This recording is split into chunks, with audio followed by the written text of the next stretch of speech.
Hey guys, we've got a Trek Marlin 6 here, and the question of the day is, can you run an internal dropper post on a 2020 Trek Marlin 6?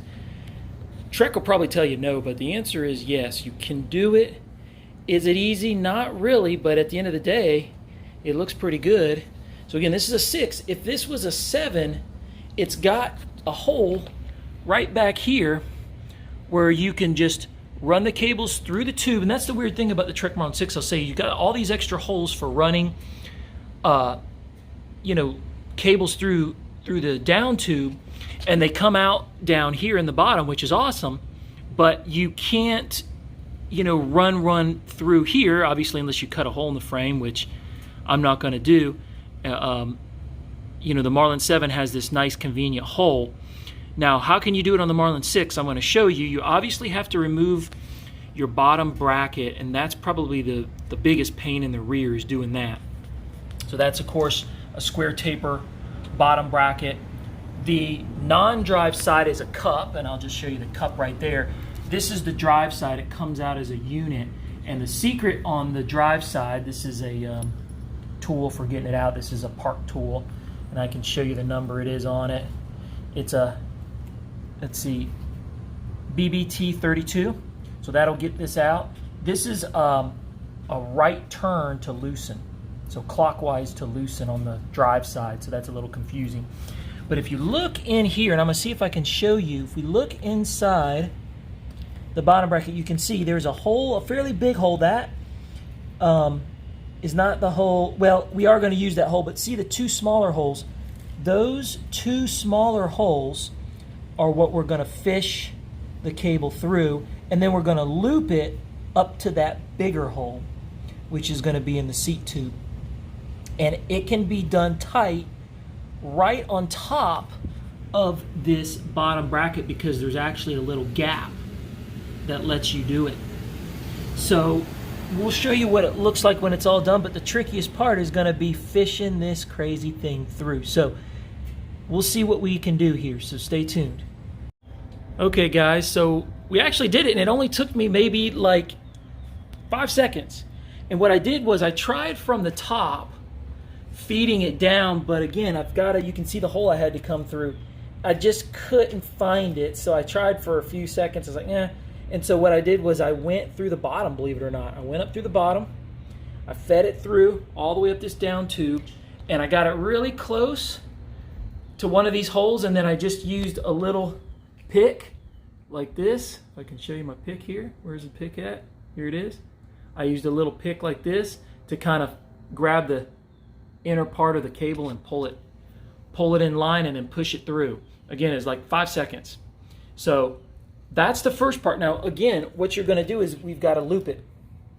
So we're just going to try to loop it there and fish it all the way through, and then put the bottom bracket back.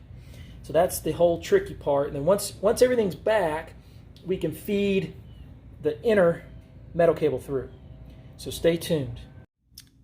Okay guys, just wanted to give you an update real fast. Unfortunately, I tried, and I've heard from other people that it can work, but I don't believe there's any way for it to work. There's not enough room inside the bottom bracket for the cable, and unfortunately for this square taper style set of bearings. I thought there would be, and I've heard people say there is, but I don't believe there's enough space, because this center section is more narrow, but barely narrower. So what are we going to need to do? We're going to need to go to a hollowtech design, which isn't the end of the world, because it's better to begin with. So what are we going to use? We're going to use the BB52 bottom bracket, and again, that's a hollowtech design. So we're going to also need some hollowtech style Shimano cranksets. I chose the Dior, the M6000. This is a 2x. We're going to make it a 1x, so it doesn't really matter. And I'm, keeping the 175 millimeter cranks, because this is a medium large bite. Again, that's personal preference. But any of the hollow tech style cranksets will work. This other bike has an SLX crankset, which is a little better than the Dior. Again, you could use that. You could use XTs, you know, TRs, whatever. So just want to show you that. Just chose the Dior because they're quality and they're, you know, affordable. So that's what we're going to try. That has a much narrower center section and should give us the clearance we need. So stay tuned. Okay, after much trying, I have put on the hollowtech. You can see crankset, and I put on the new and upgraded bearings, but what I have noticed is that the routing of the cable is still super tight. It does work. It works especially well if you remove the inner plastic piece, but I didn't like it. I just didn't like the routing of the cable. It is doable. It is definitely 100% doable, but it really wasn't meant to be routed that way. It has to be routed, you know, through here. And it looks like there'd be a lot of space. It looks like there's a big gap right here, but this is actually closed off inside. And really, there's just a little hole at the bottom of this tube, and there's a little hole at the bottom of the seat tube. And that's where you have to, you know, push the cable. And the problem is, it's a really tight bend. You know, this is tighter than 90 degrees. And that's what makes it really, really difficult. I actually got it all in and did not like the way it worked. So I'm going to go with really the way this bike was designed, and we're going to finish off with an external dropper post, which is really what is meant to be the case. So we'll route it. Now the nice thing is, let me say something about that, is we'll still go inside the down tube, because if you look over here, we still have holes. So we're just going to go through the down tube. It's still going to be nice and clean, and we're just going to come out the bottom and go up the seat tube. So it's still going to be a nice clean install. So stay tuned and we'll show you what that looks like.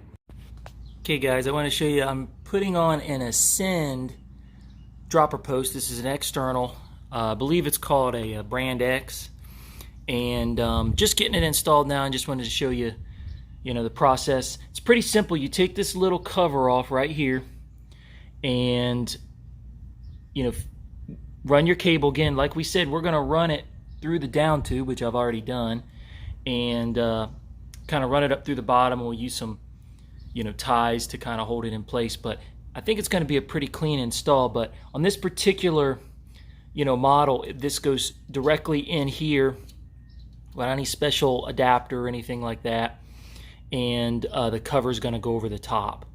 And it's being external, it's really pretty simple to route. Has a really nice, surprisingly nice actually, remote. So we'll get that, you know, all connected here in a minute. We'll show you what it all looks like. Well, there you go guys, it's all finished. You turn it sideways here, it works really nice. No, it's not the internal dropper post that I really wanted, but all in all, I believe this is the best way to go for a Marlin 5 or a Marlin 6. Until they make the internal routing. Of course, the Marlin 7 has the internal routing capability, because of course it's got a little hole down here where you can run the cable. But until they do that, I think in the end, this is the best way, unfortunately. So I hope this helps and maybe answers some questions. Is it possible? Yes.